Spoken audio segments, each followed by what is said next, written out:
Thanks for staying with us. Well, this afternoon we start from Parliament, where the minority is demanding an immediate suspension of the ongoing recruitment exercise into the security services until a bipartisan parliamentary probe is conducted into the process. The calls follows revelations by the Interior Minister, Mohammed Mubarak Muntaka, that nearly 500,000 young Ghanaians applied for recruitment into the security services, even though financial clearance existed for only about 5,000 positions.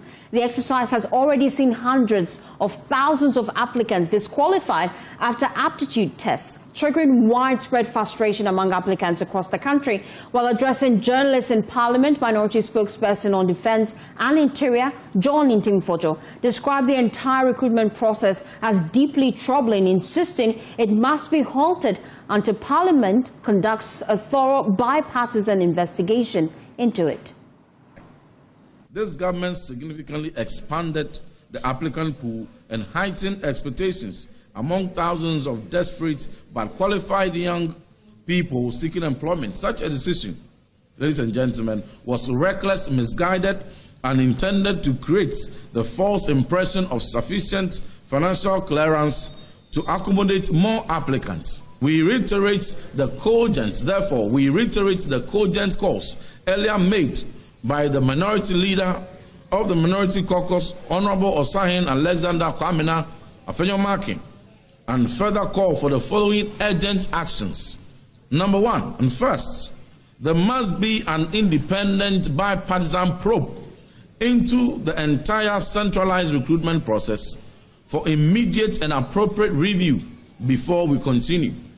Number two, very, very importantly, responding to the plight of the 500,000 potential recruits who have been scammed, we demand the government must refund the application fees of 220 cedis per application form to all applicants who were disqualified through knocked out technology constraints, who were disqualified not because they did not qualify, but because of the problematic nature of the aptitude tests by the questionable recruitment process. They must all be restored to every amount they lost. And here, to put it in perspective, most of the applicants will tell you that they bought 2, 3, some even 4 forms to all the security agencies. So for the person who bought 3 forms to Ghana Police Service, to Immigration, and to Ghana Fire Service, such a person has lost 660 cedis, not to talk of the cost of traveling to recruitment centers. Well, Kweku Asante is our parliamentary affairs correspondent, and he joins me for more on this. Kweku, we heard John Ntimfojo further allege that the recruitment exercise has effectively become a Ponzi scheme. What justification did he give? Well, Ntimfojo says, if you look at the numbers, and we hear the Interior Minister lay that out yesterday, that about 500,000 people applied to the security services recruitment of all the agencies of the Interior Ministry.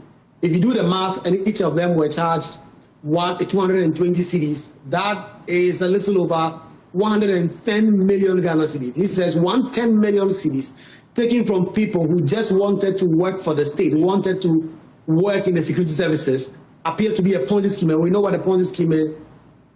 As a hierarchical way of taking money and using the same money to do certain things regarding the exercise. According to the minority and the spokesperson on this call, this has been a Ponzi scheme right from day one, and that is why they are demanding a refund of the money. Listen to him lay out his case for why he thinks this has been a scam and a Ponzi scheme. Without a doubt, the structure of this recruitment exercise is akin to a Ponzi scheme, criminally crafted to defraud over 500,000, 500,000 unemployed innocent Ghanaian youth.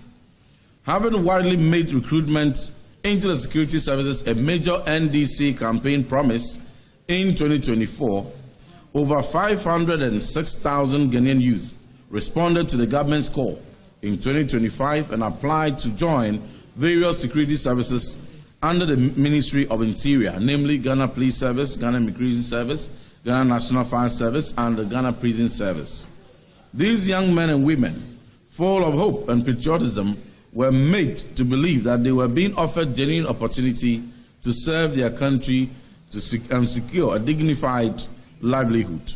However, The Minister for Interior, in a press conference yesterday at this same venue, to the utter shock of the nation, indicated that only 5,000 applicants will be recruited from this enormous pool of applicants. This revelation has left hundreds of thousands of hopeful applicants devastated, disillusioned, and feeling exploited.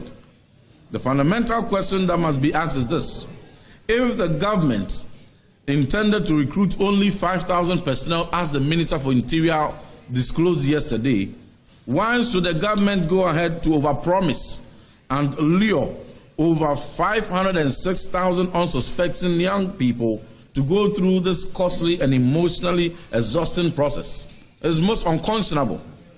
Even more misleading and exploitative is the decision by this government's politically motivated decision to increase recruitment age limits from 25 to 35 years. So as they were expanding the age limit from 25 in the previous state of school to 35, the signal to the whole Ghana is that now there's more space. So even additional 10-year-older people can apply. Well, I still have with me Kweku Asante. And Kweku, just before I let you go, what's on the agenda in Parliament today? Well, there are a lot of questions for the Minister of State for the climate, and he's been responding to some of these questions. But also this question having to do with the employment to the security services has quite come up on the floor in different ways. Whenever the minority have had the opportunity to speak, they've referenced it. Habib Idrisu, the first deputy whip, has done so. Jerry Ahmed Shaib has also done so. And so the minority appear to be moving away from the cocoa politics, and now they are hitting on the security services recruitment fiasco that we've just seen over the last few days. And whenever they've had the opportunity to speak on the floor, they have made the point that not only must the services refund the money to these people, but the entire process must be halted for an entire review. Faustina. Thank you so much, Kweku Asante. Well, let's stay a while longer on this. Security analyst Richard Kumado joins us live via Zoom with more on this. We appreciate your time here on The Pulse. We're just hearing from the minority. They say that it is unacceptable for government to accept application from over 500,000 applicants, knowing fully well they have only 5,000 positions available. What do you say about this? If you are conversant with recruitment policy from HR perspective or from recruitment department perspective, then that argument is null and void. They might be making that argument from political and mischievous position. Ask yourself, when they were in power, were they not the one who bastardized the security agencies for which we have this problem? How much were they selling the form? How many people went through into the security services? What was the background of these people? So what I want to say is that, yeah, from HR point of view, there's a reason why you sometimes increase the numbers. I can understand that the numbers are huge. I can understand that job employment is becoming a major issue for the young people. I can understand that people will want to go into the security agencies for secure employment and for salary. I can understand that people want to escape the hazards of youthful behavior, so they want to get into a disciplined environment where they can build career for themselves. I can also understand that people will want to join the security agencies because it has become a fanfare. But having said all that, from recruitment point of view, there are reasons why if you are looking for 1,000, you might want 2,000 people or 2,500 to apply. And that has been the issue. But by and large, politicians have always been involved in law enforcement agencies, and they bastardize it. So I don't think they have the temerity and the moral right to be talking about the things they are speaking about. You can also blame them, because Muntaka brought this upon himself and give ammunition to his political opponents to spin and to master it as people who have solutions. Because your guys in Joy FM can tell you, I'm one of the people who wage a war and a campaign against politicians getting involved in security recruitment in this country. And by and large, from the 8 years they have been in power, and for the 2 years the NDC has been in power, this is where we are. So if we are looking for solution, not from these guys, they have no clue. And then just looking at the disparity, really, 500,000 individuals fighting for just 5,000 jobs. The minority is demanding that they should indeed refund at least the application fees to the applicants. Do you agree? What we have said is that why should they be charging the applicants in the first place? If you look at the methodology, what has government incurred? What is the cost of government in this whole recruitment process? So why should people pay in the first place? What is the procedure? People apply online. They never bought any physical form for which government they say they have printed a form. They used the online platform and they bought the form. When it came to the second stage, which is document examination, applicants travel, use their own means to get to the centers, and they were vetted and their documents were examined. When it came to the aptitude test, government did not put people in a mass computerized environment for them to take the test. People use their personal equipment to take the test remotely. The only time government getting faced with these people will be even a vetting, which got to do with background checks and interview. And even that, government is not spending any money because these guys are going to come with their own monies anyway. So when you look at it, government hasn't spent any money. And for many years, government has charged people. They've taken monies from them, not just this regime. In the MPP region, they were charging people, taking money from them. So I agree that people should not be charged. But when it comes to whether the money should be refunded or not, I think the Minister of Interior, who has many times on his hand and is speaking all over the place, he should be able to answer that question. Now, should government even suspend the recruitment exercise as the minority is demanding? No, they have not completed. They are the last stage, which is the vetting stage. And the vetting stage, three things happen. There's going to be background checks, which they haven't started in the first place. There's going to be a series of interviews they haven't started. There's going to be medicals they haven't started.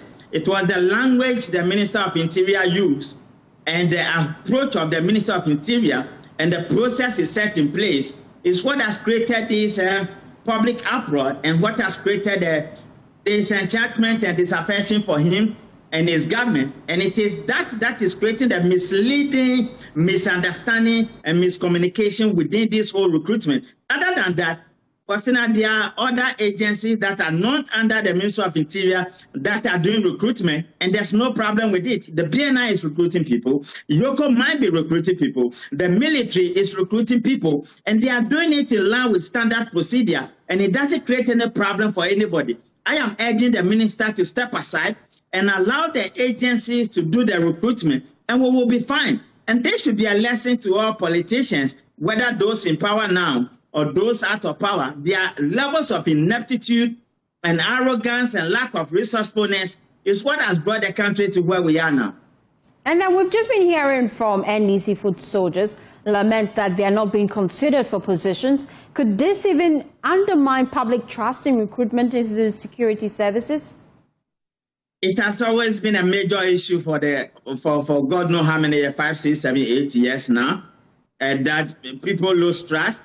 When MPP was leaving power, they bastardized some of the institutions with huge numbers of people. You saw those videos of people 50 years, some had dementia. They were all bastardized into the security agencies. Those days, when you get to the police, you have political police, protocol police, and professional police. That is the history of the MPP when they were in power. They bastardized the whole system, so nobody trusts in this whole system anyway. When I was joining the BNI many years ago and we're taking the aptitude test and going through the processes, you don't need to know anybody. And it was fine and done.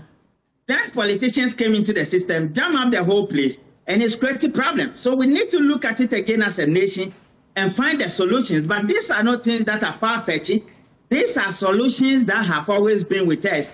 And if they will listen to the professionals speaking within the space, then they will come home with some level of wisdom. Other than that, getting involved as a minister who do not have operational competencies and you have to provide oversight responsibility in terms of review of policies and initiatives, you got yourself messed up and you've created a problem for yourself and your government and to the entire system. And that is where the problem is.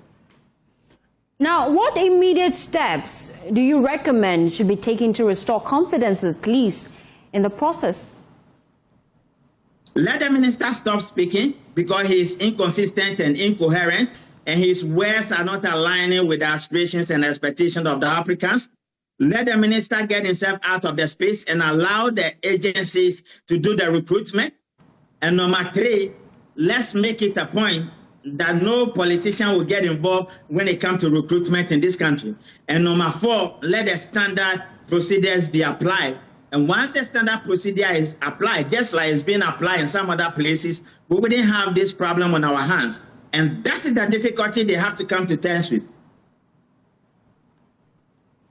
Thank you so much, Richard Kumado. He's a security consultant. We appreciate your time here on The Pulse.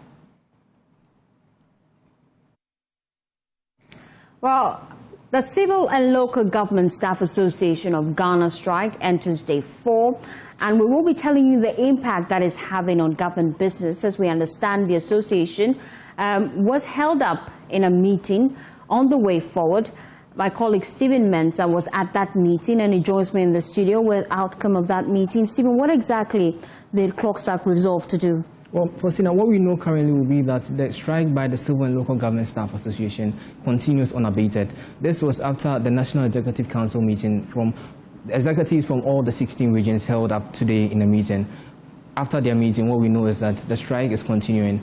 This is despite government's assurances of negotiating with them, with fair wages having to come to have a meeting with them. Civil and local government staff says the strike is going to continue unabated. We can listen to the Executive Secretary for CLOGSAG, Isaac Bamkwado, who was addressing the press after the meeting with the national executives. That's why there was a transition team. And all these issues were discussed. You have extras of the transition team, all the issues that were discussed relating to this, our MOU, and then our unique salary structure. When the Minister for Employment was vetted, the issue came up.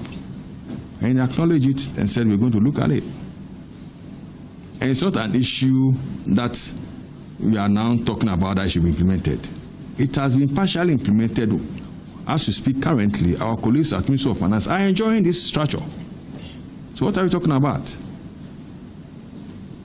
So if we all civil servants and some are enjoying, some are not enjoying, shouldn't we complain? So these are the issues. The fact is this. Are our colleagues in Ministry of Finance enjoying it? Yes or no? Go and ask them. CLOGSAG leadership. But Stephen, I'm quite interested because I know that leadership had a meeting with the Fair Wages and Salaries Commission, and the Employment Minister hinted that indeed they'll be having another meeting with NLC. What happened in that meeting? Well, the meeting was scheduled for yesterday, and what we know from CLOGSAG will be that NLC failed to notify CLOGSAG on this meeting yesterday. That was why they failed to show up in yesterday's meeting. This is after Monday's meeting with fair wages, and it was expected that the government would come forward with a review of the negotiations they've had after the meeting with fair wages. The CLOGSAG says that NLC failed to show up and to give them enough notification about the meeting that was held yesterday. Let's listen. Now, NEC has decided that the strike is unabated. You know, when you meet and the other party is not there, you adjourn. You don't take decisions affecting the other party. That's the court process. You go to court. You are invited to court, whether defendant or plaintiff, and you are not there for the first time. Will the court go ahead and take a decision on the matter? No. So they are what they've done is illegal. For the first time, you go, one of the parties is not around, and then you take a decision. No, it's not done that way. Well, I'm quite interested in their conditions of service because they say that's the reason why they're continuing with this industrial action. Are they willing to at least reach a compromise? Well, they say they are willing to reach a compromise only if the Labour Ministry brings forward a written statement or a letter indicating that this is what we are willing to provide for you after our negotiations. That's when they will be willing to give a compromise. However, they say they are not going to renege on their conditions of service, and that's the reason for their strike. They are going to ensure that the conditions of service of all the working class is upheld, given that after retirement, most of their workers do not have enough pension to rely on during their retirement period. We can listen to the Executive Secretary of CLOGSAG again. You know, they are going on retirement and they are dying. And these issues you are talking about affect their pension. So should we look on unconcerned while some members are dying? They go to pension and they take coffee pension. Are you happy? You also come to pension, and then you realize what you're talking about. Go to pension, you take coffee, pension. And then as a union, you say we should keep quiet. No, we're not going to keep quiet. Good for good. Yes. We're not going to keep quiet. We're going to fight for our members. Thank you so much, Stephen. Away from that, confusion and allegations of obstruction have forced the New Patriotic Party to introduce an online membership registration system barely a week after its nationwide manual exercise ran into serious challenges. General Secretary Justin Kodia Frimpong says the party had to roll out the digital platform after reports that some constituencies failed to announce meeting times, delayed the release of registers, and in certain instances, party officials allegedly held on to registration materials, preventing prospective members from signing up. According to him, the new online portal is designed to remove these barriers and streamline the process.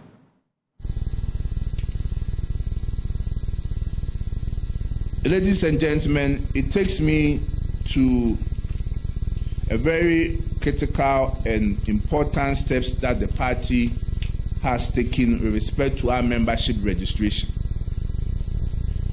In order to answer some questions and issues that were raised across the length and breadth of our country, with people accusing constituency officers, electoral area coordinators, and polling station executives for deliberately hijacking the polling station register, and also to answer the questions by those who want to be registered but are unable to visit our polling stations to do their registration. The National Secretariat has come out with an online registration portal. The online registration portal, the processes and how it works will be demonstrated to us by the Director of IT and his team when I'm done with the presentation. The essence of this online registration portal is to have a flexible, very conducive and easy access for members who want to register and get their party cards and at the same time pay their dues. The platform is in different categories: those who are registered voters, those who are not registered voters, and also those who live outside the shores of this country. And the IT team, as I indicated, will walk us through the processes of the online registration. After successfully completing the online registration and paying your dues, you will be given what we refer to as a temporary digital membership card after the registration exercise. I use the word temporary digital membership registration card because there are some steps that you also have to undertake before you can get the permanent membership card. Per our Constitution under Article 3, for anyone who desires or desirous of becoming a member of our party shall have his or her name enrolled in our party's polling station register. So therefore, after doing the registration online, at one point in time, we have to complete it by physically visiting your polling station before you can be given a permanent membership card. Well, Justin Frimpong Kodia has cautioned constituency executives against collecting dues from members. He says party officials are only authorized to receive payments, stressing that all dues must be paid through the party's digital platform. Constituency executives, he explains, are only expected to verify payments before issuing membership cards. The dues payment of members who have made payment through our digital platform. The party is not doing manual collection of dues. The party is not doing manual collection of dues. But for some people, after making payment on the digital platform, they will want evidence to show that indeed they have paid their dues. That is why the dues cards were given to the constituencies. constituency treasurers, secretaries, and even chairmen are supposed to have access to our digital platform, whereby if a person wants to get his or her card, the person, when given the card, they can go through the system and confirm that indeed these are the number of months that the person has paid his or her dues, to authenticate it, confirm and sign and give the dues card to the respective member. So constituency party executives should take note that they don't have the right to take any dues money or take any money for our party members. However, the dues card is only to supplement the payment that have been done on the digital platform. Join me on the phone now is the national organizer of the New Patriotic Party, Henry Nanabwachi. We appreciate your time here on The Pulse. I'm just wondering, so far since you decided to launch this platform, how many individuals have registered? Thank you very much. Yes, it's amazing. Surprisingly, today, just few hours after the launch of this online system, we've had more than 200,000 party members registering, and that shows a huge and a massive improvement. In fact, the introduction of this online system was to boost the manual registration ongoing at the polling stations. And clearly, you could see that the part Ghanaians are clamoring to be part of the registration. So this very effective and progressive make. And Harry, you have the position rightly. I seem to lose you intermittently. But then I'm just wondering, these individuals that have been enrolled into the online platform, what happens to those who registered manually? Yes. So we have two forms of registration now. We have already, don't forget that 2 weeks ago, we announced that there will be a registration exercise of membership, and that was going to happen. That is currently in, but after week 1 of the registration process, the party leader felt that the number is very eating challenge at best.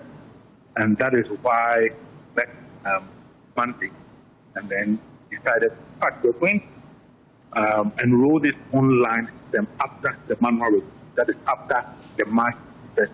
But we thought that we need to do it as some of the challenges that we face. And just Henry, I'm struggling to hear you, and I'm sure our audience as well. You have to try and position right here. Let's try one more time. Is it okay now? Yes, it appears to be better now. Please make your point. Okay, so what I'm trying to say is that this online registration was meant to boost the existing manual registration ongoing at the polling centers. And so far, it's been very, very effective. Just hours after the introduction of this online, we've had more than 200,000 Ghanaians registering to be part of it. And that is different from what is going at the polling station. At the polling station, we are having close to about 100,000 people registering. But immediately, we announced this online portal to boost our registration of membership exercise. We've had just today, we've had more than 200,000 people registering. We anticipate that by the time we finish the exercise on the 31st of March, we should be hitting millions of Ghanaians wishing and then aspiring to be part of our membership base. And there have been reports, really, of constituency executives delaying the release of registers or withholding registration materials. I'm sure you have identified these individuals. Where are they? Oh, a lot of such concerns. In fact, that is the more reason why we introduced this online system, because we felt that some people were sabotaging the process. Already, we have put in place some penal measures to be against anybody who is caught sabotaging the process. We have said that the registration should be conducted at the polling stations. And in fact, before week 1, we had announced that because of the dynamics in every constituency, they should be able to, again, tell us the days that they want to meet. But now, leadership is saying that every polling station, Saturday and Sunday, you must open the registration process from 2 to 5 p.m. So now they don't have that discretion again to determine where they are going to meet, to determine the days and times they are going to meet. Today, we have announced that every polling station, Saturday and Sunday, you are to open your register for new membership, have meetings between 2 to 5 p.m. So this coming weekend, Saturday, Sunday, 2 to 5, the following weekend, 2 to 5, then the final weekend, 2 to 5. So the discretion is no longer with the polling station to determine the days they are going to meet. Now it is Saturday and Sunday, 2 to 5. But then these executives, I'm sure you have identified them. You may want to name and shame and give us specific regions where this is happening, the reason why you are rolling out the online platform. Oh, yes. I mean, we have some, but sometimes, I mean, it is not politically prudent to be putting out some of these names. We have a lot of complaints from across the region, and there are some that we are cautioned. And again, we also say that the registered some, like, they were also using exercise that later. Henry, I'm losing you. Position rightly and let's try again. Hello, is it okay? Much better now. Okay. So what I'm saying is that there are some who we have identified. There are some that are, and certain that also told them that there are some discipline measures anybody who can sabotage this process. I see. You have to position rightly. Just try again so that it's clearer. I'm wondering, some members may not be tech savvy, and so how is the party supporting members to navigate the online registration system? Okay, so simple. There are 3 ways I will. Let me take you through it briefly. It's a very simple exercise. First of all, we have an online, that is, if you visit member.newpatrioticparty.org, member.newpatrioticparty.org, you can, the portal will be there, you can access it. It is very, very interactive, very, very simple. And the moment you go to register to be a new member, it will take you to the register. It is only a click away from a member. Very simple. Do you at least have executives assisting individuals who may not be able to maneuver their way around the digital platform? Oh, yeah. What we have is that, yes, if you are unable to do so, we have also created some lines, right, from call centers. And the call centers, too, we have also made it available so that if you have challenges, you can easily also contact us. But how we have designed the platform, it is very interactive, very, very simple. You can use your mobile phone, you can use your tablet, use your computer. Remember, and we also have an mobile. It also has an iOS device. And again, if we take you to the test of where you have, and it's a very star 9 star 270 star 90 star 27.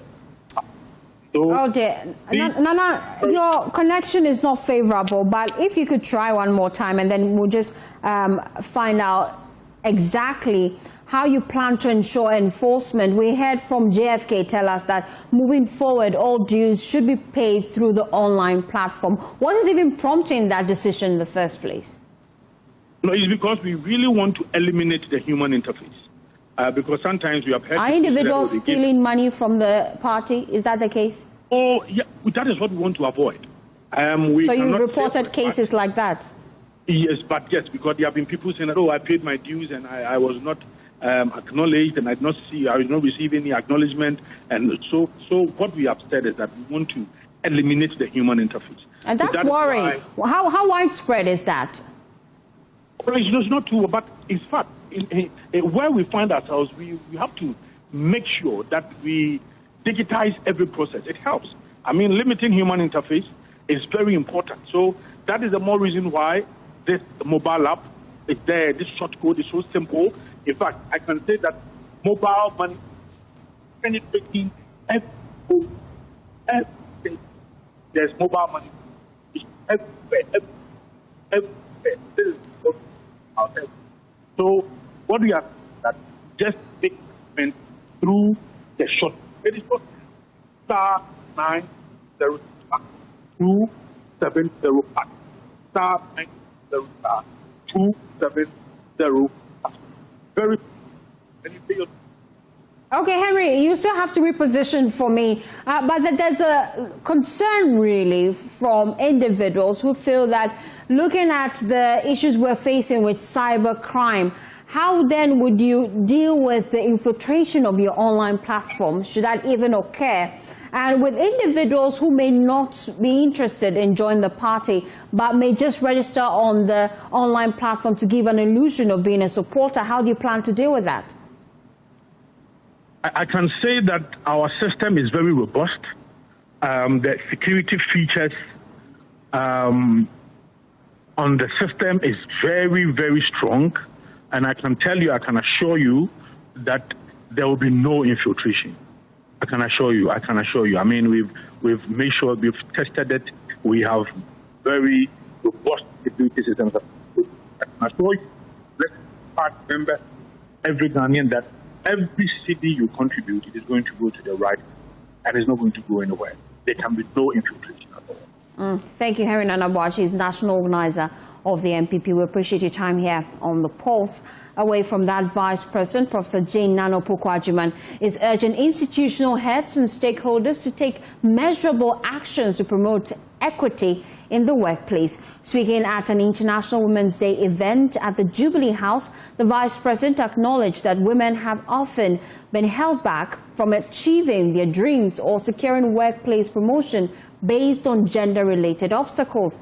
But with ongoing targeted interventions, she believes women can advance in their fields and support one another, a continuation of the trend that can strengthen equity. International Women's Day reminds us that a nation's advancement cannot be separated from the advancement of its women. Across our communities, institutions, and workplaces, women exhibit resilience, innovation, professionalism, and leadership. They are the educators, policymakers, entrepreneurs, caregivers, administrators, and change makers. Their dedication and service contribute to inclusivity, dynamism, and prosperity. But while celebrating this truth, we must also acknowledge that gender inequality persists in leadership, access to opportunities, workplace inclusion, and fair participation in decision-making. Overcoming these challenges calls for deliberate, ongoing, and collective efforts. And the theme we have today challenges us to go beyond words and focus on real, measurable actions that promote equity and create supportive environments where women can grow, lead, and succeed.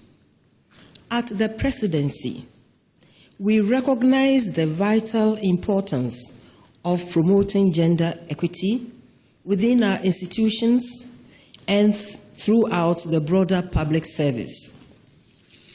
By backing inclusive policies, promoting women's leadership, and making sure every voice is heard, we strengthen not only our workplaces, but also our nation's governance and growth. When women are empowered, organizations improve, governance becomes stronger, and communities prosper. The path to gender equality requires collaboration, dedication, and yes, courage. It calls for men and women to break down barriers, challenge stereotypes, and create opportunities for others. As we commemorate this important day, let us remember our shared responsibility to build workplaces where equity, respect, dignity, and opportunity are a reality for every woman, and let me add, for every man too. We can continue to build institutions and a nation where talent, competence, and leadership are recognized and rewarded without limitation. Away from that, chronic kidney disease is emerging as a major health concern in Ghana, affecting an estimated 14 to 17% of the population, with many patients diagnosed in their most productive years. More than 1,000 people in Accra are on dialysis, while Kolebu admits over 400 end-stage kidney patients each year. Experts link the growing crisis to hypertension, diabetes, misuse of painkillers, environmental toxins, and unregulated herbal medicines. We'll bring you statistics shortly, but first, here's a report by my colleague Ohim Interior from the Ashanti region, where authorities have launched a crackdown on a toxic herbal cocktail being marked as a heart cleanser after laboratory tests suggested it could seriously damage kidneys and other organs. Madara Sukudai has endeared itself to many Ghanaians, especially the youth. It is believed to contain heart-cleansing potency by patrons of the drink. The concoction is commonly sold in zongos and auto mechanic shops. It is often sold by some Nigerian nationals and sometimes Ghanaians. However, an acute toxicity test conducted by the Department of Pharmacology at KNUST revealed the drink is toxic, and it was found to contain acetone, zinc chloride, and ethanol. All laboratory racks administered low, medium, and high doses of the chemical used to prepare the concoction died within 24 hours, raising health concerns. We used rats for this experiment, and we gave different doses from low to medium and then high doses of the product to the group of rats in each cage, and within 24 hours all the rats died. The dead rats exhibited some uneasiness a few seconds after taking the concoction, which also melted plastic takeaway bowls. Preliminary discovered that the product contains organic solvent like acetone, zinc chloride, and ethanol. Just to give a fair idea to the layman, acetone is usually found in the nail polish that the women use for the acrylic nails, so we don't take it in.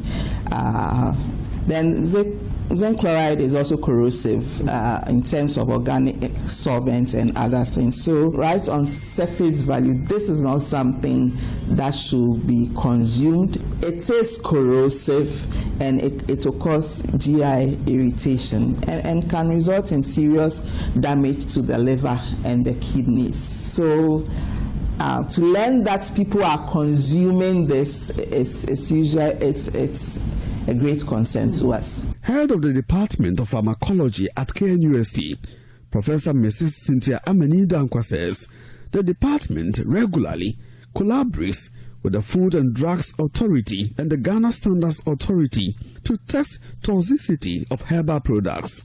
Authorities at KNUST have scheduled further biomedical analysis on the diseased rats. Even before the comprehensive investigations are completed, Professor Mrs. Dankwa wants the public to stay away from sukudai since it poses a significant danger to human health. Some of these things take time, like chronic toxicity studies. You should do at least 1 to 3 months. And to be sure of what is actually happening, because as I said, we will take out the organs and then do further biochemical tests, measure the liver enzymes and look at all the cells under the microscope, do some hematology, etc.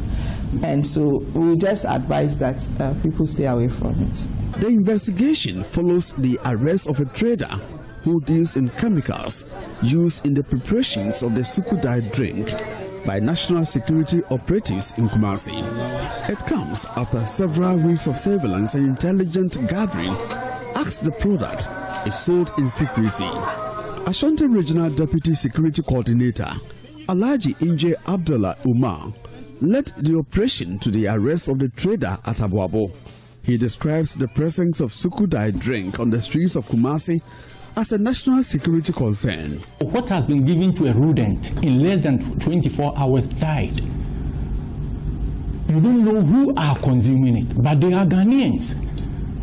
And the most interesting aspect is that those selling it, when you tell them to drink it, they will not. Even if you force them, they are not going to drink it.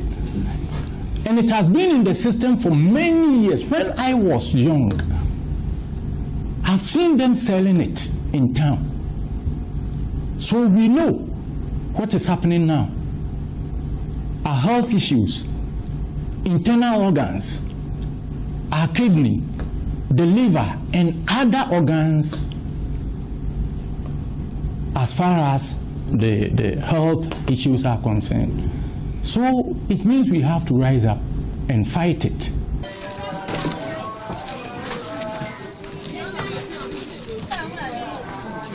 A consultant nephrologist at the Komfanochi Teaching Hospital is raising concerns over the heart cleansing tag of Sukudai.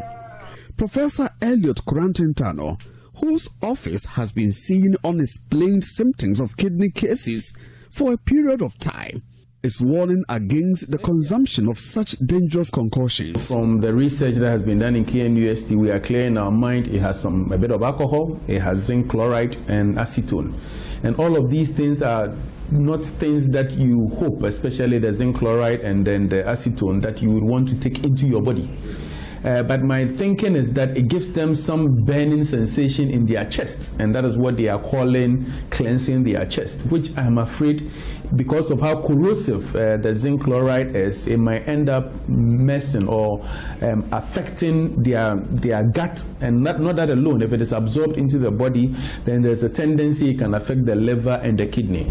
But from the research that was done, it is clear that most likely, if they take it in toxic amount, they might not live long enough for us to even see its effect on their kidney and liver and so on and so forth, because of the nature of what they are taking.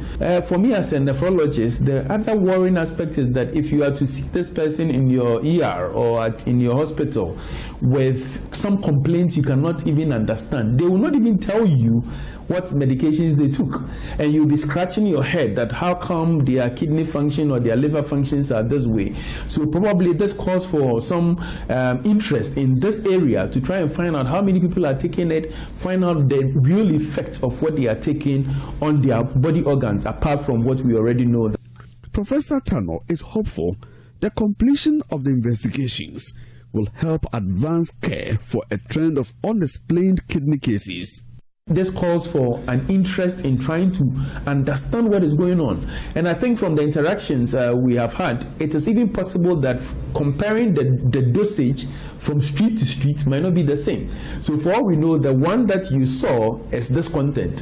What if somebody else is adding something else to make it more potent, which might end up causing more harm than even we saw with this lab rats? And I think that is what makes it a public health issue for us to address. Meanwhile, the Ashanti Regional Office of National Security is liaising with other counterparts to rid Ghana of Sukudai. From Kumasi, for JoyNews, Ohimintiria reporting.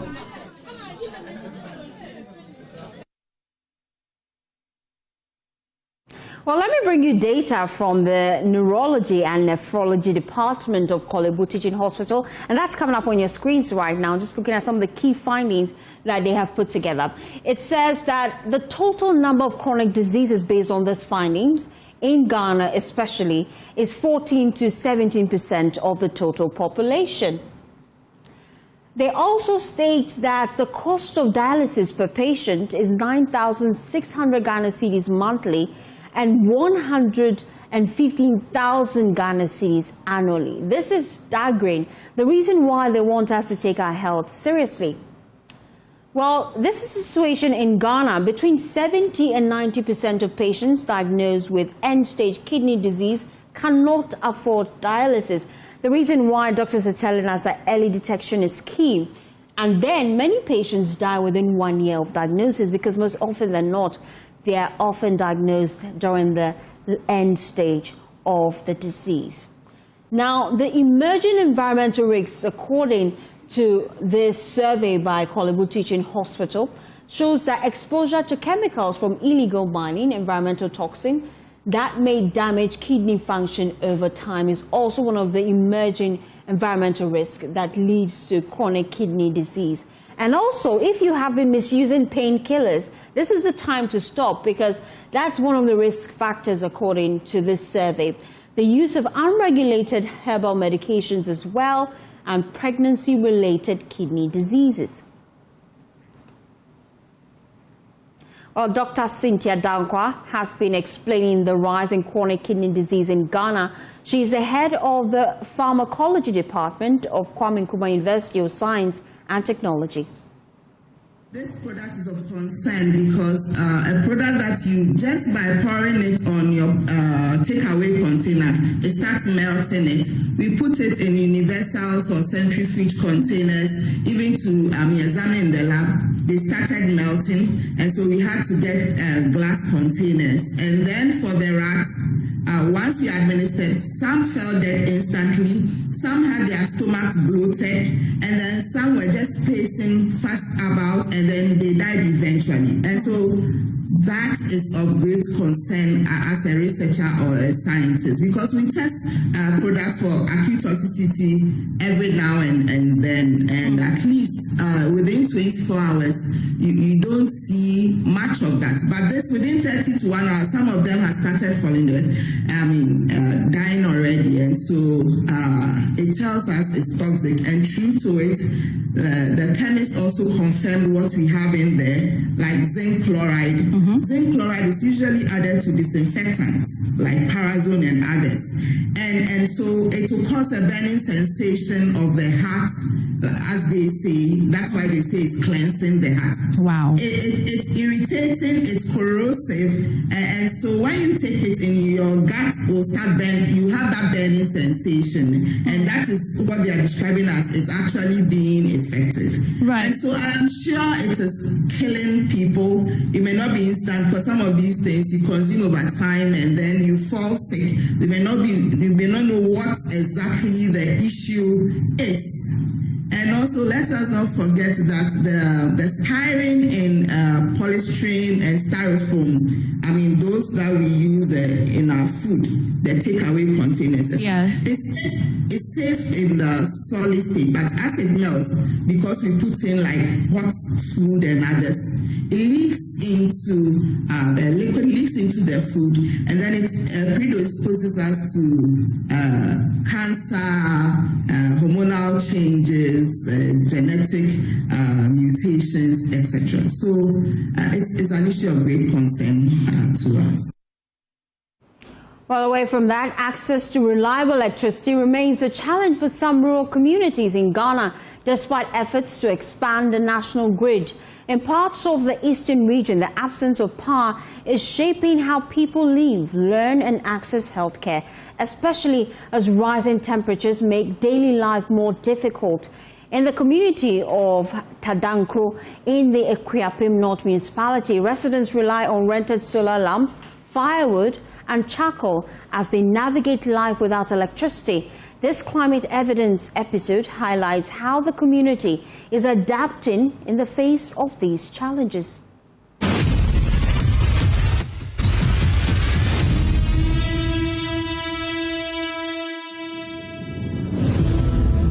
There are no streets street lights, no harming transformers, and no glow from windows when the sun disappears. Tadankro is not connected to the national grid. When darkness falls, families rely on small solar lamps they rent each night just to keep their homes lit. We rent a solar lamp for 2 cedis so I can study at night. Firewood and charcoal remain the main source of energy for cooking. Smoke rises from coal pots and wood fires every evening. But in a changing climate, these everyday realities are becoming harder to manage. Rising temperatures trap heat inside homes without fan. When the heat becomes too much, our rooms get very warm, so we step outside for a while before going back into sleep. When it rains, we also have to deal with snakes, scorpions, and other creatures. At the community's basic school, the absence of power affects teaching and learning. I find it difficult to stay in the classroom, especially the kindergarten. We allow them to play or to come out and then teach them outside instead of in the class. We don't have light to charge our ICT implements or tools.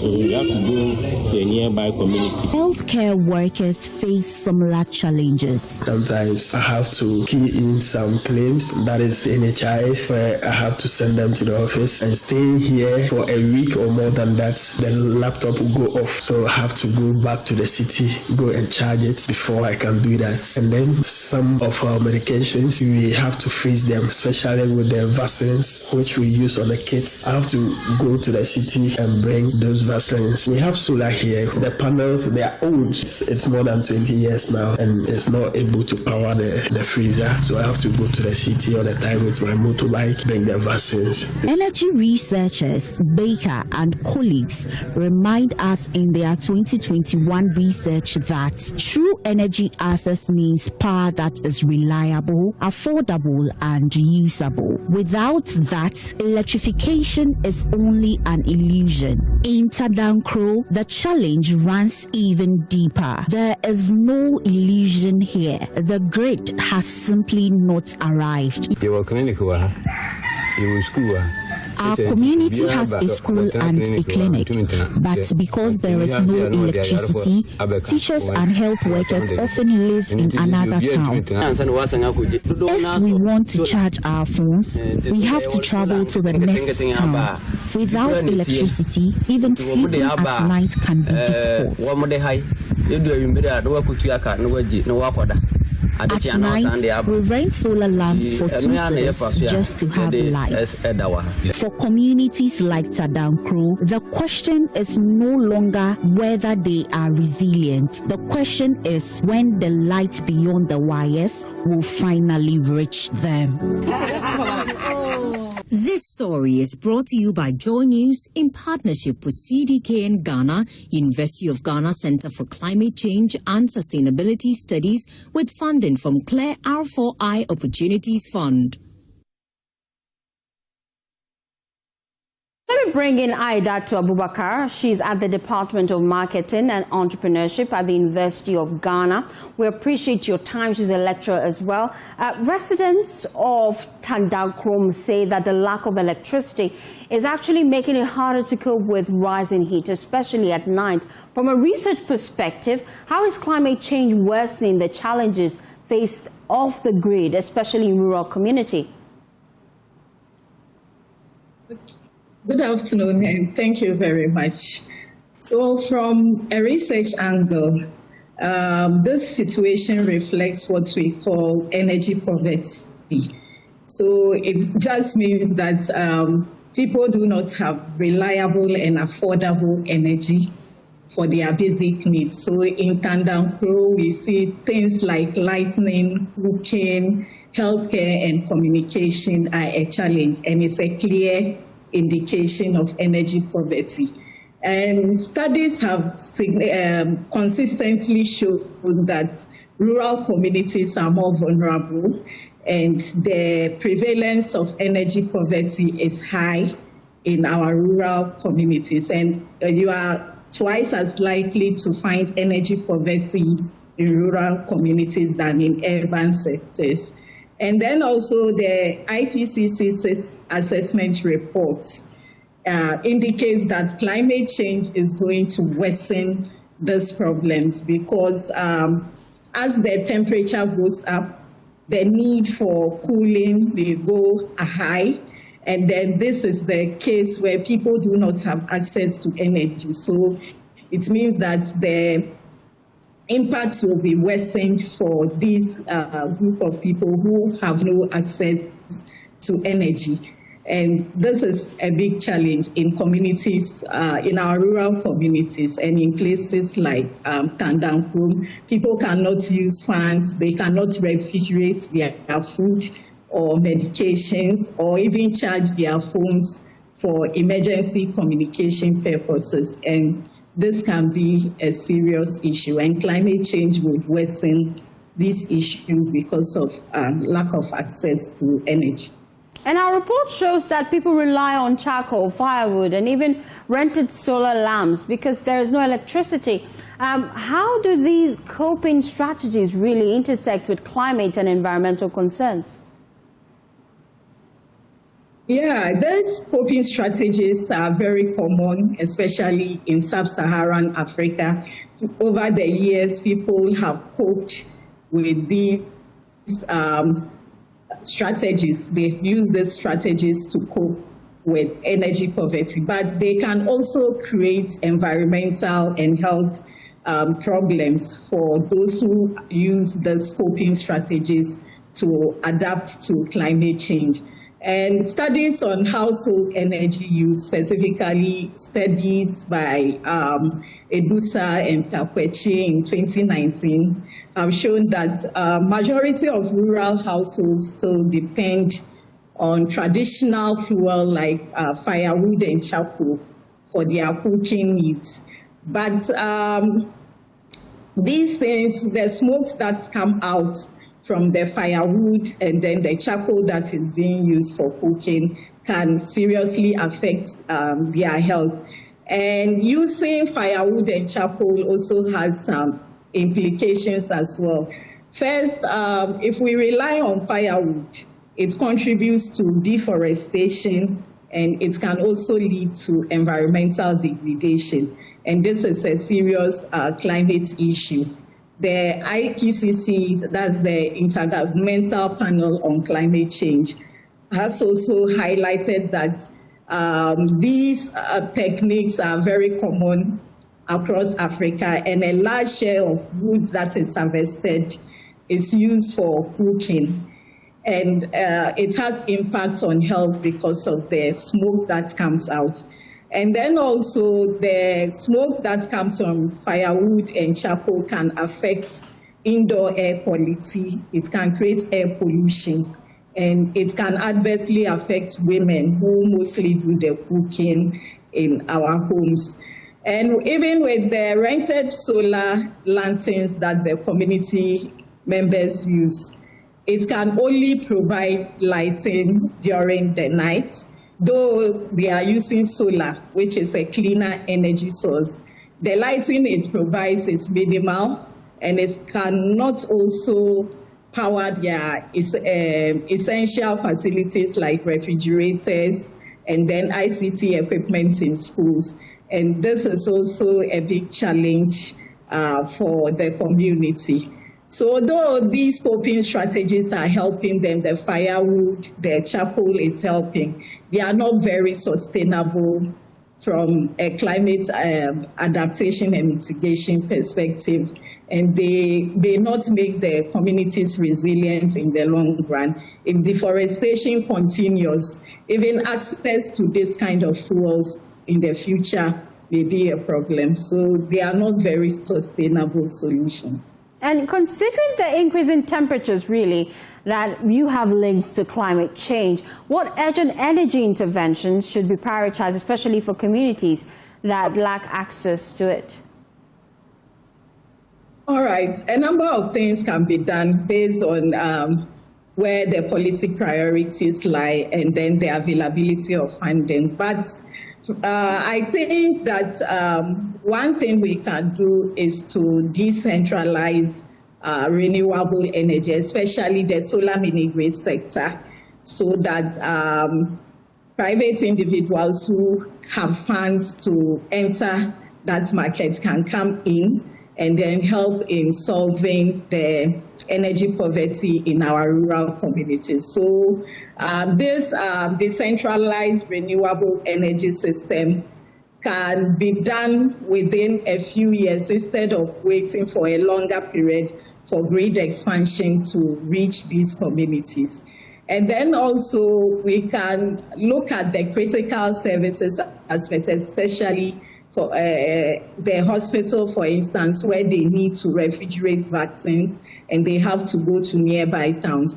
Maybe there can be solar for those critical services in the health facilities and in the schools. So if they have, for example, solar refrigerators, they are able to store some of these vaccines within their locality and they don't have to move it to another location. And then when it comes to the use of firewood and then charcoal, we cannot maybe eradicate charcoal and firewood use immediately. But maybe what we can do in the interim is to look at clean cooking solutions by introducing improved cook stoves that may use sustainable biomass like briquettes and other forms of sustainable biomass energy that will put less pressure on the forest. Clean cook stoves will mean that maybe you could still use charcoal, but the quantities that you are using may be less, and it will reduce the pressure on our forests and then limit the indoor air pollution to some extent. But for most people watching, climate change appears to be something that we discuss on television, but practicalize it for me. How can I tell that the little activities I'm doing at home is actually harming the climate? Yes, the little things we do, one way or the other, impact the environment. Everything we use comes from the environment. So if you buy, let's say, 10 cedis worth of charcoal, it means that the wood came from somewhere. And we are not even sure whether that wood has been replaced or not. And the more we keep cutting wood to provide charcoal for you, it means that we are engaging in deforestation. And with time, this will lead to desertification, meaning that our forest cover would reduce and then make our weather hotter, and that can have an impact on all of us. We have now seen that rainfall patterns are changing. Rains do not come when we expect them to. It's the little things we do that is also contributing to some of these problems. Thank you so much, Ida, for your time here on The Pulse. You're still watching The Pulse. We'll be back with more after this weekend. Please stay with us. Thanks for staying with us here on The Pulse. Well, Ghana is under scrutiny following revelations that the country may have collaborated with the United States in a military operation targeting ISIS fighters in Nigeria. The minority in parliament is demanding urgent answers from government over the legal and constitutional basis for Ghana's alleged involvement in the Christmas Day 2025 airstrikes in Sokoto State in Nigeria. Lawmakers say the development raises serious questions about Ghana's role in foreign military operations and whether Parliament approved any such engagement. There's more in the following report. On Christmas Day 2025, the United States and Nigeria launched a deadly airstrike against militants linked to the Islamic State group in northwestern Nigeria. Amid this backdrop, Foreign Affairs Minister Samuel Okudzeto-Ablakwa provided rare insight into the high-level coordination behind the operation. So the recent attacks in Nigeria, the Nigerians will confirm to you that they invited the Americans, and they also reached out to Ghana to collaborate. The Nigerians? Yes, both the Nigerians and the Americans. So that's how we are playing this out. Sovereignty has to be respected. Territorial integrity has to be respected. You must be invited.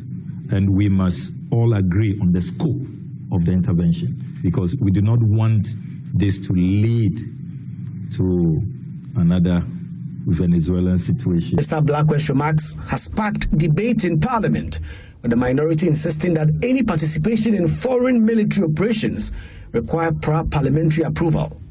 Samuel Abujinapo is a ranking member on the Foreign Affairs Committee.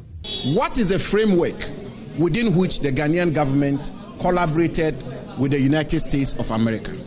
We are reliably informed and we are reliably guided by the former Minister of Defense, who is on my right-hand side here, that at no stage in the 8 years of the Akufo-Addo administration did the government of Ghana get into any agreement with the United States to have Ghana be used as a base for launching military attacks in other foreign countries. So at what stage and through what legal mechanism or framework did our government collaborate and agree with the government of the United States of America to unleash a military action and airstrikes against a terrorist organization in a foreign country, Nigeria? Former Defense Minister Dominic Nitiwul argues that national sovereignty and constitutional procedure must guide Ghana's participation in international military operations.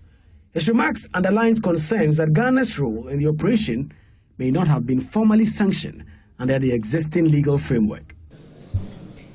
In fact, for the United States to even bring armed military aircraft, you will need the permission of Ghana. For them to launch any attack, you will need the express permission of the government of Ghana, particularly the president. Unless the foreign minister is telling us that there is another agreement that has been signed between 7th of January 2025 and now, what he has disclosed to the world poses a serious risk to you, the citizens of Ghana, and to Ghana as a whole. This controversy now raises broader questions about Ghana's security. While collaboration with allies can strengthen counter-terrorism efforts, any participation in foreign operations carries risk, both legally and strategically. Experts are now warning that Ghana must carefully balance international partnerships with protection of its own borders, ensuring that any military coordination abroad does not inadvertently compromise national security at home. For now, Parliament awaits a briefing as the debate over Ghana's role in international counter-terrorism continue to unfold. Well, let me bring in Nana Safweji. He is the Deputy Ranking Member on the Foreign Affairs Committee of Parliament. We appreciate your time here on the pulse. I'm wondering, on what basis, really, do you believe government may have breached procedure if Ghana collaborated with the U.S. in these airstrikes? Am I in now? Yes, Nana, can you hear me? Okay, thank you. Thank you very much. I can hear you. I want to, first and foremost, say good afternoon to yourself and then your cherished listeners. The minority opposition on this matter is clear. Number one, we condemn to the highest degree the indiscretion of the minister. The highest degree. This is a highly sensitive national security issue or matter that I do not, or we do not believe the minister has the express permission of the government to disclose this. That's one. Number two, diplomacy, the tenant diplomacy which protects third parties, the minister has reached. For us, as a member of the National Council, by virtue of the fact that some of these do. Nana, you have to position rightly. I seem to be losing you intermittently. So let's try one more time.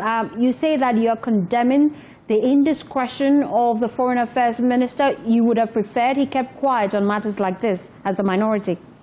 We do not even think that he has the express permission of the president. He disclosed this. We do not. If it is indeed, they would prefer parliament. We also that the party as pressed by them. You are not supposed to mention any third party without isolated third party mention. Now the next question we are very much interested is that what are the basic steps or what were the grounds by which we aided or supported US to strike or to attack the ISIS in the northern part of Nigeria? How did we support them? What was our role? What did we participate? And how did we get to that point? Now, we know that our constitution is clear on this matter. When we have any international arrangement or agreement with another country, that arrangement must have parliamentary approval. This arrangement did not have any parliamentary approval. In this case, he said that they only provided intelligence or airspace support to the U.S. forces. Would that still even require parliamentary approval? You see, the intelligence, according to him, is supposed to be part of the agreement. So what agreement are they operating with? That requires that we give intelligence to the United States. Or what else are we supposed to be provided? We must know this. If you recall, when the deportees were brought to Ghana, we raised this issue and the minister said there is agreed them and I'm losing you. Position right, please. Say that again. Loud and clear now. Please, it appears you are on the go and we're losing connection to you. So if you can position rightly. Okay. Please position rightly and let's try again. Yes, much better now. Can you hear me now? Loud and clear. What I'm just trying to say is that this is the second time we've heard about agreement with the United States that do not have the explicit parliamentary approval. The deportees from America, we had an agreement with the United States. We requested that this agreement comes to Parliament so that no country will use it to agree or with at the dictate of Ghana. We pushed and pressed and pushed. The majority of the did not bring this agreement or this to Parliament. This is the second hearing that if Nana, it's happening again. I'm losing you. And I think you need to check your line because I'm just patient and studying. Okay, let's try one more time. Let's try with our technical team if they could raise you again on a different line. We've just been engaging Nana Safweje, his deputy ranking member on the Foreign Affairs Committee in Parliament. They raised key concerns. They say that the Foreign Affairs Minister has been indiscreet with his mentioning of the kind of agreement that we have with the U.S., even though we provided just intelligence. They condemned that. They believe that the whole process ought to have gone through parliamentary approval, and that's what they're pushing for. We're just trying to reconnect our lines in Nana Safweje, who is deputy ranking member on the Foreign Affairs Committee. He was just making some point as to how they believe this is not the way to go. The minority is kicking against this. If you recall, the Foreign Affairs Minister told us that we provided intelligence to the United States when they actually unleashed those airstrikes in Sokoto State in Nigeria. I'm told I have clear connection now to Nana Safweje. Nana, you were just making that point. I was asking you how this would actually expose us, and I wanted clarity. If Ghana only provided intelligence, would that even need parliamentary approval? Okay, so first and foremost, we do not even believe that it was only intelligence that Ghana provided, first and foremost.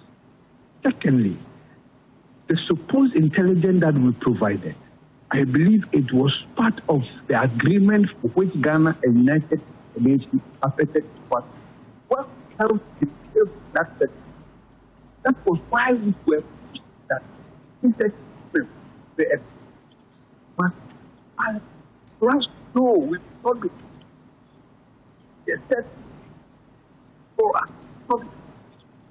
Number two, when you put it out there that you are to strike Nigeria, what is important is that you must know what input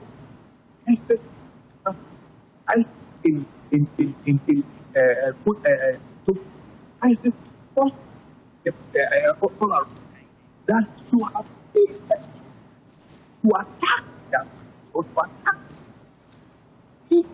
nothing like that is where you now become target. If you have no idea, look at what happened when the United States attacked Iran.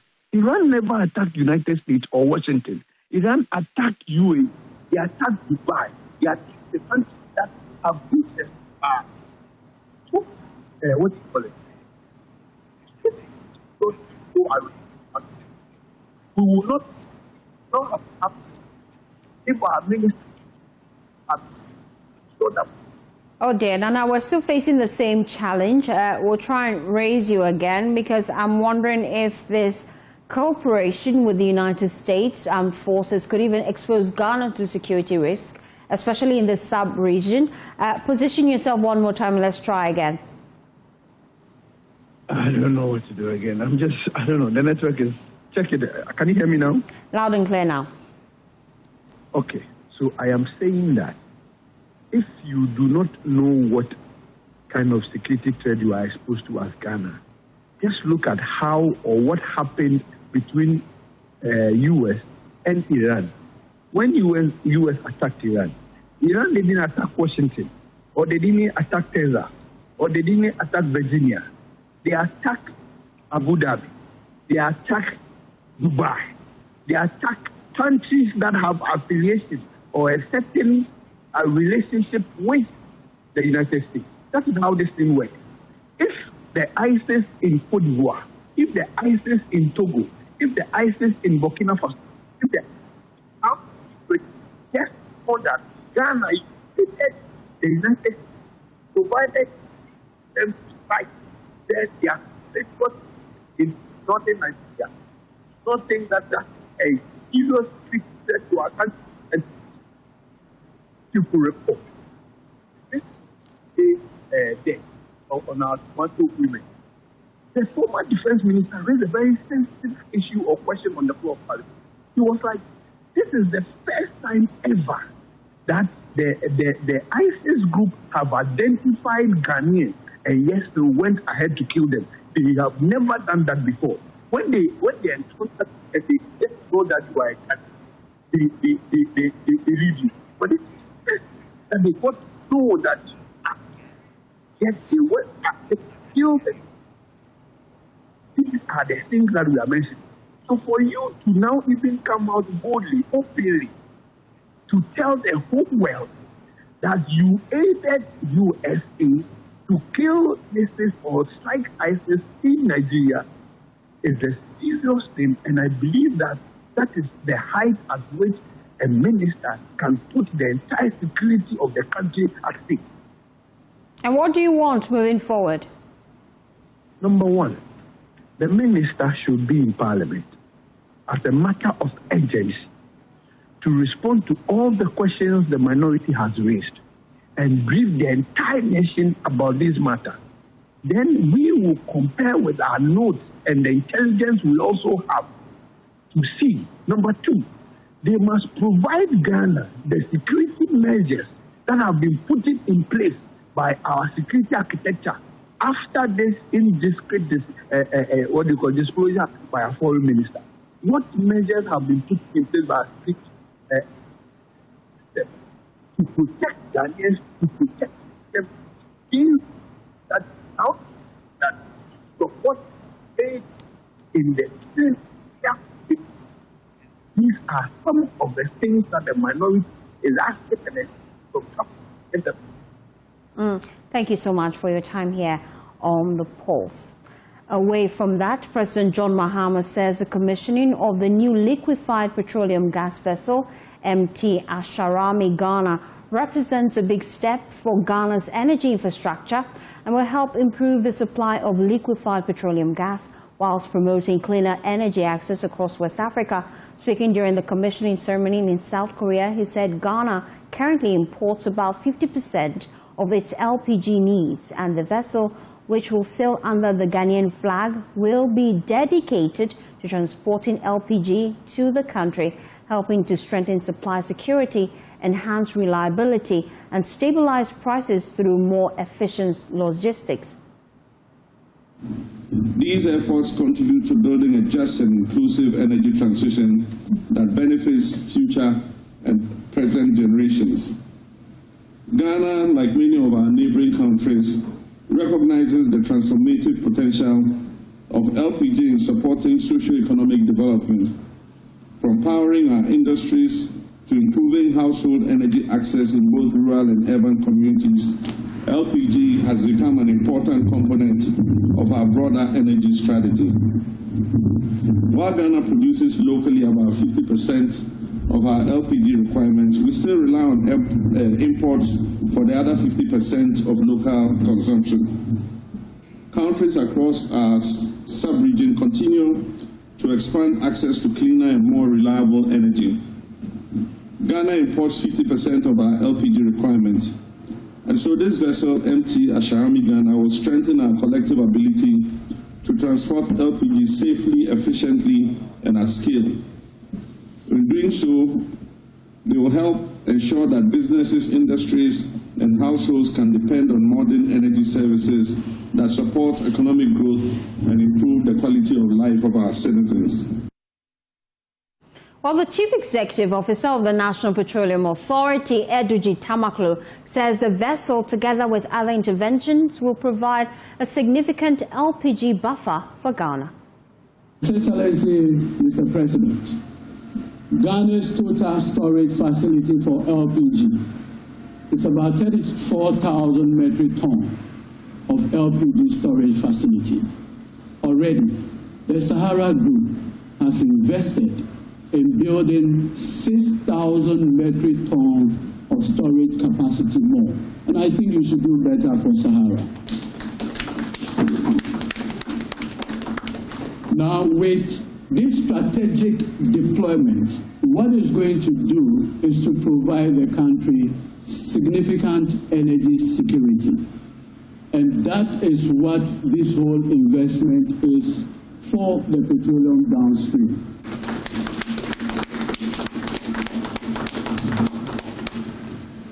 Mr. President, at the moment, once we deploy this facility and the 6,000 metric ton storage facility in Accra, it will increase the overall LPG storage facility in Ghana to 40,000 metric tons, and that provides a significant buffer for the future. Meanwhile, President John Dramani Mahama and the President of South Korea, Lee Jae-myung, have held bilateral talks aimed at strengthening cooperation in areas such as climate action, digital innovation, and maritime security. During the meeting, the two nations signed 3 agreements: a climate change cooperation accord, a memorandum of understanding on technology and digital innovation, and another MOU on maritime safety and security between Korea Coast Guard and the Ghana Navy. Presidential Affairs correspondent Maxwell Gboa has more in the following report. During the meeting, President Mahama pointed to the long-standing historical links between the two countries, stressing their shared commitment to democracy and human rights. He noted that Ghana's abundant natural resources and skilled human capital, combined with Korea's advanced technology and innovative capacity, creates significant opportunities for stronger cooperation that will benefit both nations. The president also highlighted Ghana's strategic importance within the African market through the African Continental Free Trade Area, whose secretariat is based in Accra. This, he said, positions Ghana as a key hub for manufacturing and exports to a market of more than 1.4 billion people across the continent. We look forward to signing a visa waiver agreement with Korea for diplomatic passports and official passports. This will make it easier for exchanges between our two countries. Ghana, like other African countries, has a potential for critical minerals. And so currently we're exploiting bauxite, manganese, and gold. And we've discovered vast reserves of lithium and some nickel and other rare minerals. Korea has the technology, and we believe that we can explore these minerals together and not export them in their raw form, but add value to the critical minerals and export them both to Korea and other countries. His part, the South Korea president described Ghana as a country that holds a special place for many Koreans.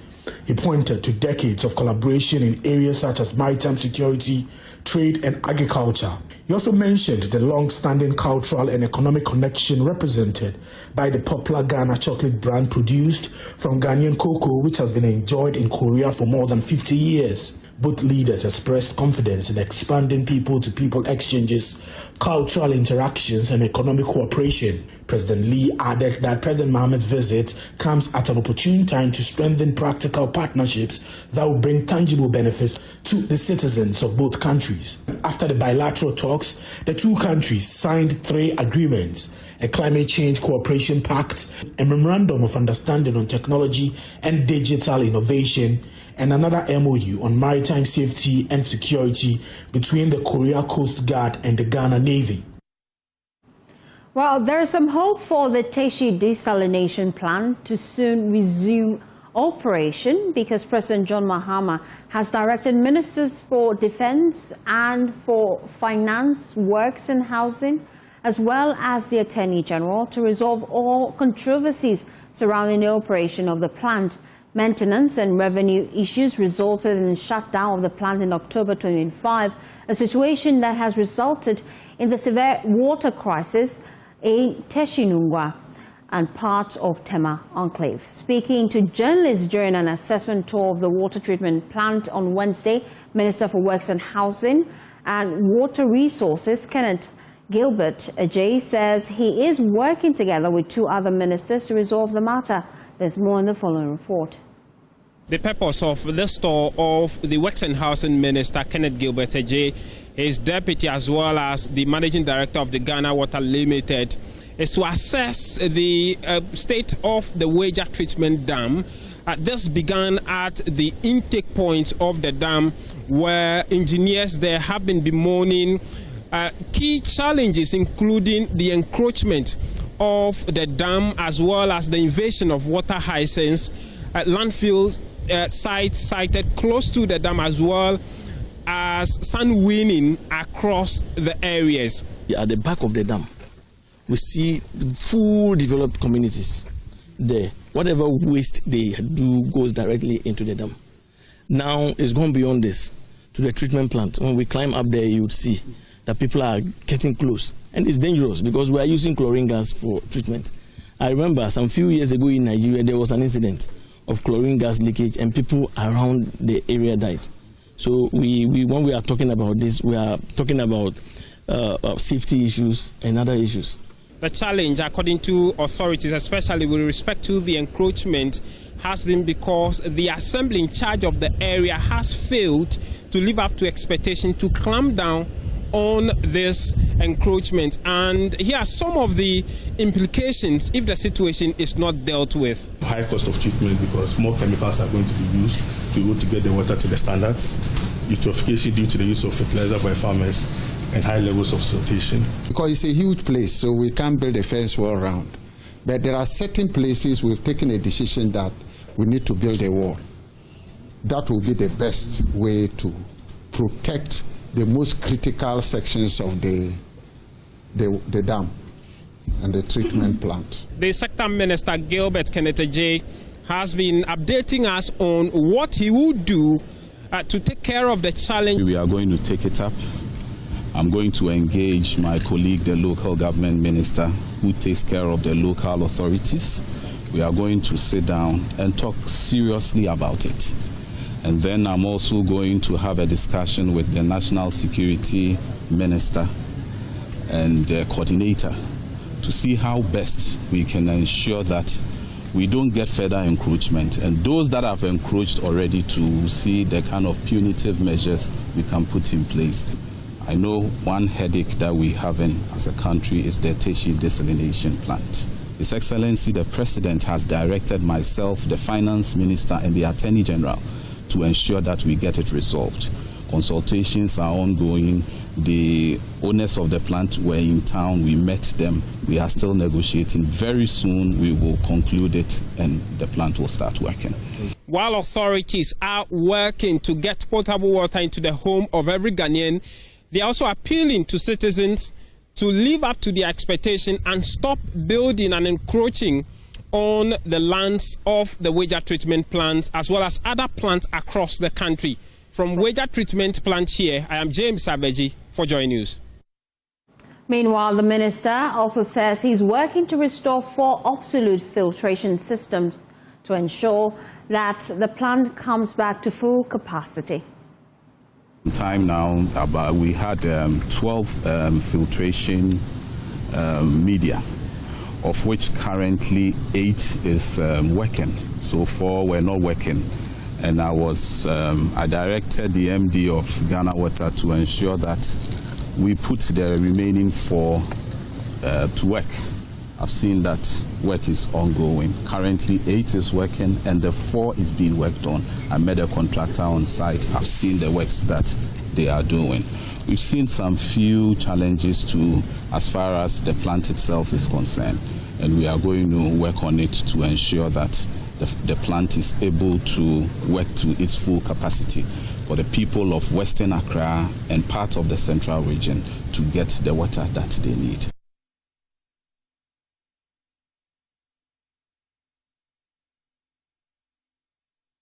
You're still watching The Pulse. Please stay with us. We'll be right back after this quick turn. Thanks for staying with us. To other stories now, pupils of Kukubusu Basic School in the Chimampunia district of the Ashanti region attend school with anxiety, fearing for their safety in the dilapidated classroom blocks that could collapse at any moment. A recent visit uncovered severe damage where the 2 separate classroom blocks at the school are not only dilapidated and weak-grounded, but wooden pillars are also cracking, splitting and collapsing. There's more in the full report. Established in 1985 through communal efforts, the public school has stood unrenovated for decades, leaving its structure in a deplorable state, even though the school has produced notable alumni. The dire infrastructure poses a serious danger to the safety and well-being of pupils, teachers and visitors, undermining the overall learning environment and making it a hazard zone. Teachers are sounding the alarm, highlighting the urgent need for improvement to ensure a secure and conducive space for education. Gideon Safo Edubofo is a teacher at Kukubusu Basic School. I'm Safo Edubofo Gideon, a teacher in this school. I'm about 4 to 5 years in this school, and there are so many challenges that we are facing here. When the weather changes or when it's about to rain, we need to close the school because immediately when the rain starts, maybe we don't know what will happen. So we need to close the school. The school building is also a major challenge to us. So we plead on behalf of the school, the community and others to come and help us, especially the government to come and help us so that we can re-innovate the school for us. Meanwhile, Vida and Bawuni, the senior girls prefects of the school, made a desperate appeal to the authorities to intervene and save their school. Yes, school dining.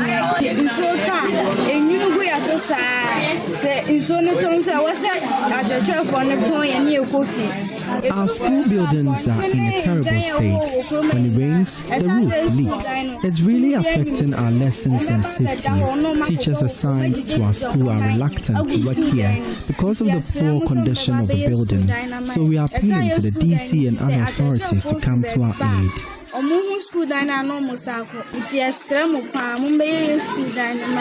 Local leaders revealed that a new 6-unit classroom block initiated in 2015 has been abandoned for almost 10 years, despite the pressing need for it as current classrooms crumble. We have heard that some authorities are claiming that this abandoned project has been completed, but it's not true. I'm saying this person. This school infrastructure project was started under the NDC government, but unfortunately they couldn't complete it before leaving office. The NPP left it untouched when they took over. So now that the NDC is back in power, they should complete it for us. Teacher quarters,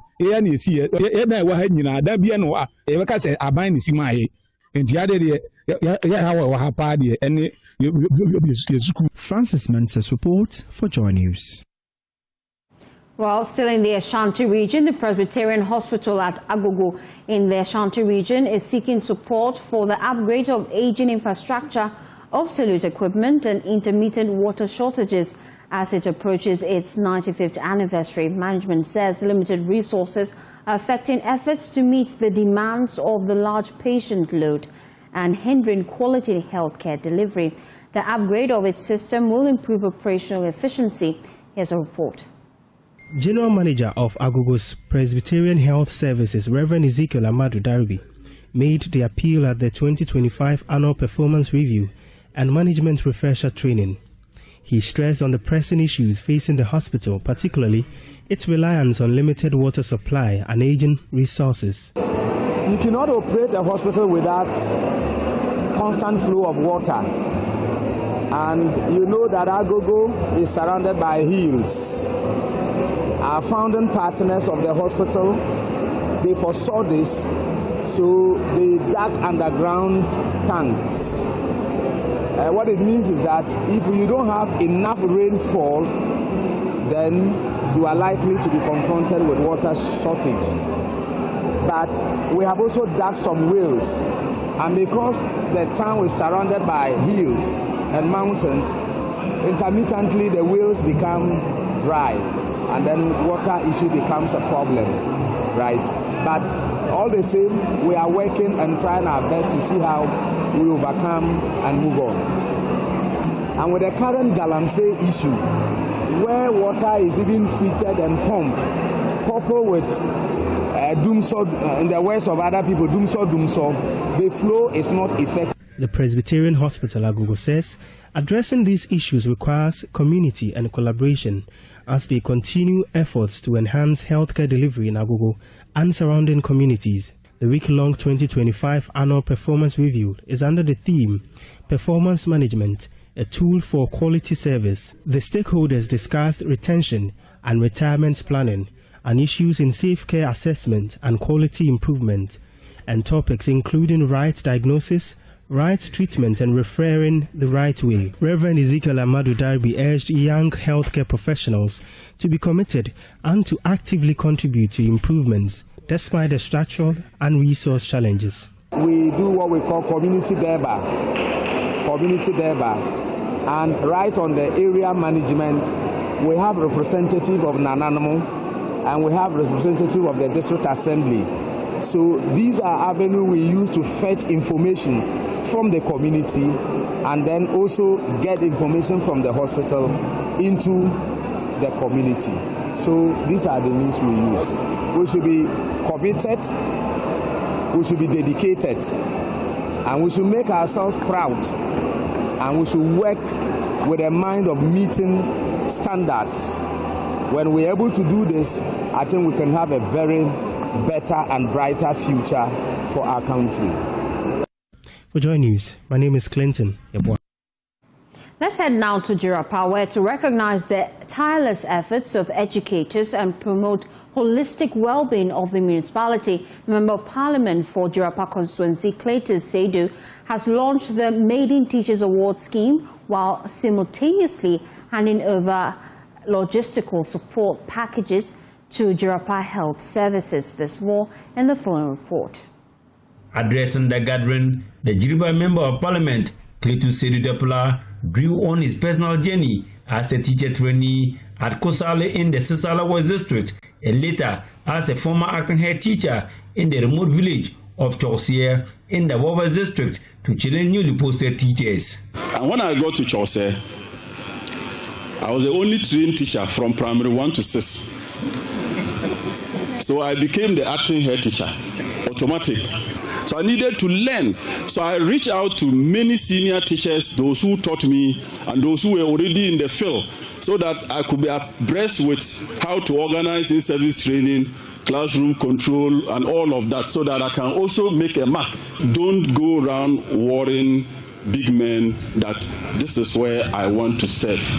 Wherever your services are needed, as a teacher, as a nurse, as whatever, please go and serve. You will get the reward. He emphasized that rural service offers unique opportunities for recognition and highlighted a government initiative aimed at incentivizing rural educators with a 20% salary increase. The government is coming out with an initiative to increase salaries of deprived teachers that are set posting to deprived schools by 20%. This is something that everybody should work towards. Let's all get this award or reward by accepting posting or staying in our rural areas to impart knowledge. Highlighting the undeniable link between well-being and effective education, Cletu Sedudapla presented a comprehensive support package to the local health directorate, stressing that physical health is a foundation to academic success. So this is our widow's mite to support the operations of the health directorate. Health is life. Even if you are a teacher and you are not healthy, you cannot teach. So you are very paramount as far as our municipality is concerned. We won't take your work lightly. We will support you in whichever capacity, so that we need healthy people in our municipality and beyond. The donation to the health service included 3 Apsonic motorbikes, 60 gallons of fuel, 5 laptops, 2 air conditioners, 2 cabinets, and 2 stabilizers. He used the platform to announce that his office will roll out a similar award scheme for health workers and nurses in the municipality before June. Adding to broader educational investments, Municipal Chief Executive for Jiriba, Peter N. Antoine, made a disclosure of the successful launch of the Education Improve Fund, jointly championed by the MCE and the MP. We have been able to support the conduct of comprehensive school inspection aimed at enhancing standards, monitoring performance, and ensuring accountability within the schools. The fund has also supported the organization of municipal inter-circuit quiz competition, which promotes academic excellence and healthy competition among students. Jiriba Municipal Education Director Hudu Abdul Kadir Konate lauded awards as an essential act of external motivation. We do things beyond ordinary teaching. Some other times you see teachers tending to be nurses in the classroom. Some other times you see good number of us even using cash to do a lot of things for students. Why? We have at the background knowledge that we teachers or teaching is the backbone of the society. The paramount chief of the Jiriba traditional area, Nadinado Lobongana III, who chaired the occasion, commended the MP for the noble initiative. When we recognize and reward excellence in teaching, we send a powerful message to all educators that their sacrifices are seen, valued, and appreciated.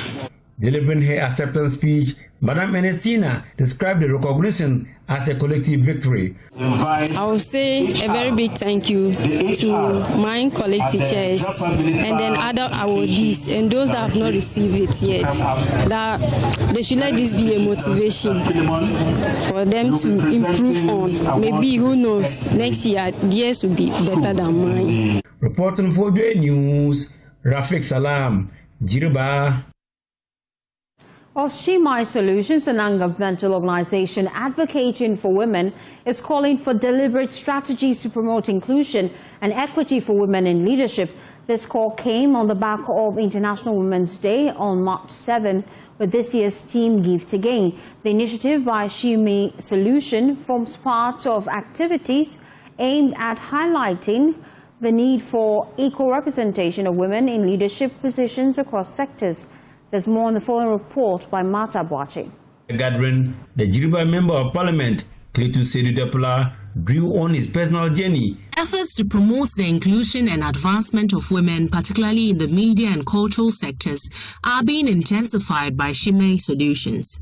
Speaking at the Shimei Star Influential Awards, founder of Shimei Solutions, Samantha Woodall-Fair, urged leaders to identify and support women potential who may be facing barriers to growth. I would say the mandate was put on us.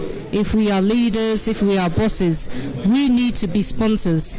We need to advocate and look for those who we know have potential, but there's maybe whatever limitations. So we need to, somebody said it earlier on, we need to go beyond the rhetoric. We need to go beyond the words, include her. What does that actually mean? We have to start taking actions. And Chief Executive Officer of EIB Network, Nathan Anochi Edisi, popularly known as Bolare, called on society to promote fairness and encourage individuals based on merit and qualification. We have to involve women, we have to include them because many times they are sidelined. I've been a believer that, look, let's not just have women tag along, but they are beside us, we move together. So wherever it is, and let's not limit and also categorize certain career path for women, and they say women cannot be in the military in certain areas, or even if you're a woman and you want to go into the military, people look at you that why do you want to be a soldier, why do you want to be at the battlefront or be out there. Mental health therapist Sonia Ibrahim also encouraged both men and women to support each other in accessing opportunities rather than focusing on gender differences. Men and women thing. For me, I believe we all need each other. A man is a woman is a man. There is nothing like, it's just the men who are taking this or just the women who are taking this. We all have to be included. We're all humans, first of all. And we all have our roles to play as humans, whether you are a man or you're a woman. So I believe that most men should try and include women in a lot of things, because you'll be surprised at how much some women can do, even more than a man. Organizers say recognizing and empowering women through such platforms is key to breaking barriers and ensuring greater representation of women in leadership. For JoyNews, Martha Boaches reports. Back to you. As Muslims across Ghana observe the sacred month of Ramadan, Walewale Africa Limited has extended support to the country's Muslim community with a donation of essential food items to the office of the National Chief Imam. The gesture was aimed towards supporting Muslims during the period of fasting, prayer and charity. The marketing director of Walewale Africa, Patrick Sapong, said the donation reflects the company's long-standing commitment to giving back to society. In the spirit of generosity and compassion, the residence of the National Chief Imam became a scene of gratitude as Walewale Africa presented essential items to support the Muslim community. Receiving the items, the National Chief Imam Osmanu Nuhu Shaributu expressed heartfelt appreciation to the company for the gesture, describing the support as timely during the fasting period. He prayed for the leadership of Walewale Africa, asking Allah to bless the company with prosperity, strength, and good health. Happen to come and do this gesture in a holy month like this. As you have indicated, this month is a month where we give the fullest expression of our compassion, our clemency, and love. And Allah has indicated the value and the importance of such. I pray that may Allah elevate you by the power of this night that we are seeking for. May Allah help you. May Allah grant you the strength to be able to work. May Allah put abundance blessings in your work.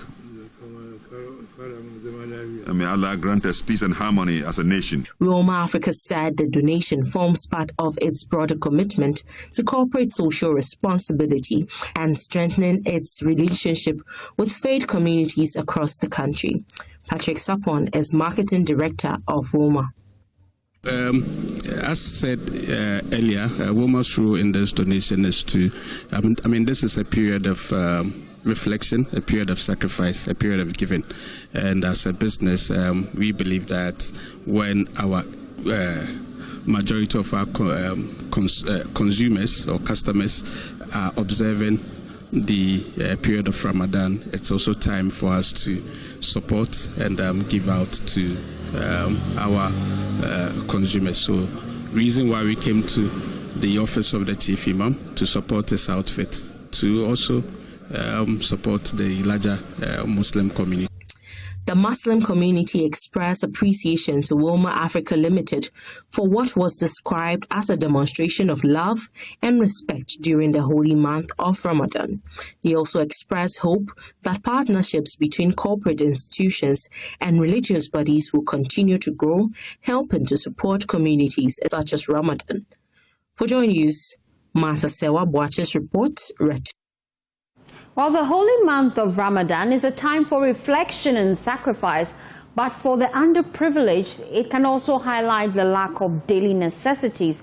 In Teshie, the Zongo community is putting the Islamic principle of charity into practice, and as Sabit reports. As the sun sets over Teshie, the Muslim faithful end another day of fasting.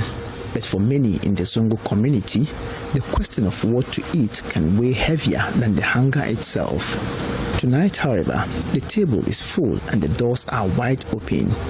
In a grand display of Islamic charity, the Zongo chief of Teshie and his wife are hosting their annual Communal Iftar, opening their home to the rich and the poor, the young and the elderly to break bread together. Malam Noaim Musa shares with us the reward of this generous gesture as stated by the Prophet of Islam. Feeding the poor, especially iftar like this, is very important. Even Allah subhanahu wa ta'ala said it in the Holy Book. He said, وَأَنْفِقُوا فِي سَبِيلِ اللَّهِ وَلَا تُلْقُوا بِأَيْدِيكُمْ إِلَى التَّهْلُكَةِ وَأَحْسِنُوا إِنَّ اللَّهَ يُحِبُّ الْمُحْسِنِينَ. Allah subhanahu wa ta'ala said, وَأَنْفِقُوا فِي سَبِيلِ اللَّهِ, and spend your wealth in the cause of Allah, and do not put yourself into distractions. وَأَحْسِنُوا, and do good. Indeed, Allah loves the doers of good. So in this process, if you do this, Allah subhanahu wa ta'ala is going to reward you abundantly. He encourages all who are blessed with wealth to follow this path by opening their hands and hearts to feed the needy.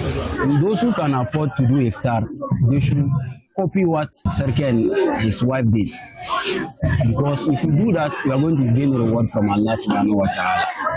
For the guests, this generosity is more than just a meal. It is a lifeline and a source of hope during the holy month of Ramadan. MashaAllah, we are much grateful and we are very happy to witness this day. Because last year it was beautiful like this, and this year too, we have gotten so many people and they are very excited. So Alhamdulillah, we are very happy. As you can see, almost every type of meal is here, and I just can't mention them. They have served us very well, and we have eaten to our satisfaction, and I'm very, very excited.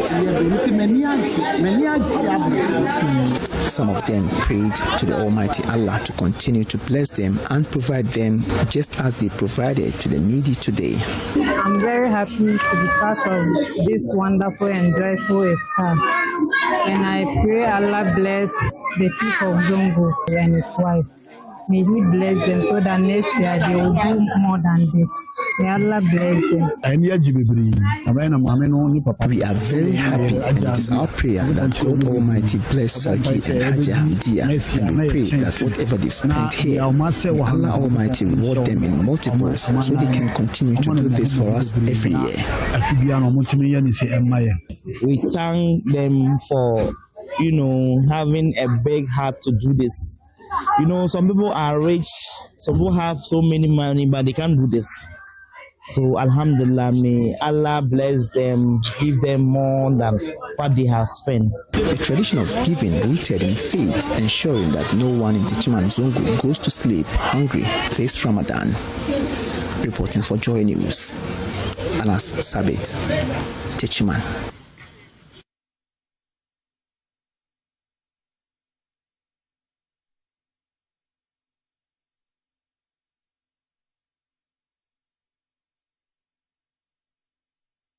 Well, away from that, smallholder farmers in the Dafiama-Buzia Isa district are set to experience a major agricultural transformation following the commissioning of a newly rehabilitated dam and a solar power cold room in the Duang community. The facilities inaugurated on Tuesday are the results of a collaboration efforts between the European Union, GIZ, and DBI District Assembly. According to the team leader for infrastructure and sustainable development at the EU delegation to Ghana, the cold room is designed to store up to 10 tons of agricultural produce annually. There's more in the following report. Mahama is a district assembly step in to power the cold room entirely with solar energy. District Chief Executive James Ward noted that relying on the national grid will have burdened the rural community with exorbitant electricity bills. Additionally, the assembly is providing resources to fence the irrigable dam area to protect dry season crops from stray animals. When we also constructed this cold room, it was observed that if we just power it to the national grid, this is a farming community, rural community, paying of electricity bill could be an issue. So the assembly took it up to power the place with solar. So the air conditioning everything there is solar powered. The projects were born directly out of the Community Action Plan, CAPS, developed by the locals. Prosper Ahalibo, a director at the Office of the Head of Local Government Service, explained that 15 communities in the district were supported by GIZ to create these action plans, driving decentralized governance and popular participation. Team leader for infrastructure and sustainable development at the EU delegation to Ghana, Paulina Rosika, praised this grassroots approach, emphasizing that true sustainability begins with self-sufficiency and community initiative. And now it's another important moment where we will open a cold storage infrastructure, which has been also identified by this community, yourself, as something which will address your needs and will address and solve your challenge with the post-harvest losses. Dr. Fema Bure is a district chief executive, revealed that the development partners have also provided 8 mechanized solar-powered boreholes, supported agroforestry initiatives, and supplied environmental friendly farm implements such as multi-purpose threshers, handheld planters, and reapers to farmers in Nisa and other areas. And as part of the support given to us, let me announce to you that we've been able to drill 8 number mechanized boreholes that are solar powered in 8 different communities. As we talk, water is flowing in those communities. Apart from that, we have also supported 4 communities to do agroforestry. Despite these successes, local leaders are appealing for further support. Bob, the divisional chief of Duong, Huro Sumela Tamboku II, and the DCE highlighted the district deplorable road networks. I also appeal to the Ministry of Roads to work on the Duong and the Isad Duong Kayiperi Road and opening up Duong to Samambo Road. This would enable farmers, business persons to transport their farm produce to this facility for mutual beneficial usage. In a show of profound gratitude, the Duong community honored the development partners by addressing them in traditional smokes, officially crowning them as development partners as a way of celebrating the new dawn of agriculture era in the community. Reporting for JoyNews, Rafik Salam, Duong. Well, let me take you now to Parliament because proceedings has officially commenced, but we know that the NPP MP for Walewale, Dr. Abdul Kabir Tia Mahama, says President John Mahama's continued use of a private jet owned by his brother for international travel amounts to a breach of the Code of Conduct for government appointees. The president is currently in South Korea and traveling on a new private jet owned by his brother, Ibrahim Mahama. Speaking to JoyNews in Parliament, the Walewale MP described the president's decision as unethical, arguing that the arrangement raises serious questions about conflict of interest and the standards set out by the president in his own Code of Conduct for appointees. The president, who under the previous government in opposition spoke so much and spoke so vehemently against the former president using commercial flights and then embarking on trips. The argument that was advanced then was the fact that our presidential jet was not serviceable. But they argue strenuously and with the current foreign minister stating that the presidential jet was serviceable. down the line, the president is found to be doing the very thing that they spoke against it. First, it's marks of conflict of interest. How will the president deny his brother an opportunity if the brother seeks to have the opportunity, in the bauxite, in our mineral interest or any interest in our gangster mineral? The president cannot deny the brother because the brother is extending favor one way. In the first place, the potential conflict of using a private person presidential jet for official trips is apparent and is just clear. It's so clear for everyone to see. And now you are not using just any private person, you are using the presidential jet of your brother. So the palpable conflict of interest is there. There's also some ethical issues. If a president must live beyond reproach, that beyond reasonable, that people would not want to see any semblance of unethical consideration in your behavior. So the fact that the president is using the brother, it brings himself against his own code of conduct of public officials, because you spell out some code of conduct for your officials. They shouldn't put yourself in a conflict situation. You are putting yourself right in the center of a conflict. So that is unethical, and I think that the president should have known better. There is no reason whatsoever. Even if there's the need for him to go, he could have gone on commercial flight. He can use business class. We want our president to be comfortable. But to go with your brother's flight, I would say with the greatest respect, the president has lost it, and it's actually a betrayal. The very same seems that they were blaming Nana Akufo-Addo for. They are repeating that in grand style. Well, ranking member on the Defense and Interior Committee, John Intim-Fojo, has been raising questions about the status of the country's existing presidential jet. The NDC did reckless politics with presidential travels. I maintain the view and the posture that whenever the president is traveling, President Mahama, President Akufo-Addo, President Kufuor, President Tamel's future president, whoever is the president of the republic, when they are President Kweku, whenever President Kweku Asante, I just want to be a bishop. Anytime a president is traveling, their safety is paramount. Whether it is rented, whether it is state-owned aircraft, whether it is privately chartered, the safety must be number one. That must be what we should look at. But let's bring it into context. Number one, you claim that you have a Dassault Falcon that is in pristine condition. Why are you not using it? Because it is available.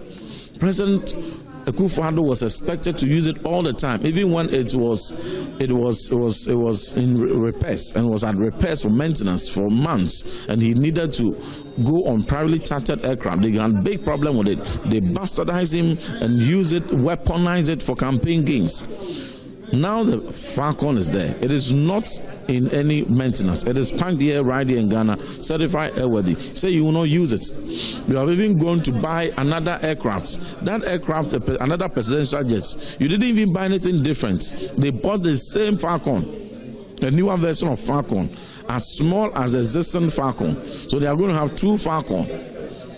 We are telling them that if they should sell this one, if that the new one is what they are interested in, then they should sell this.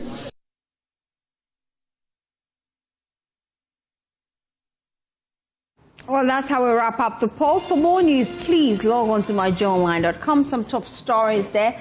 Mahama's use of brother's private jet breaches his own code of conduct. We brought you that story here on the Pulse, and that is from the Walewale MP. You can go on myjoyonline.com to read that story as well.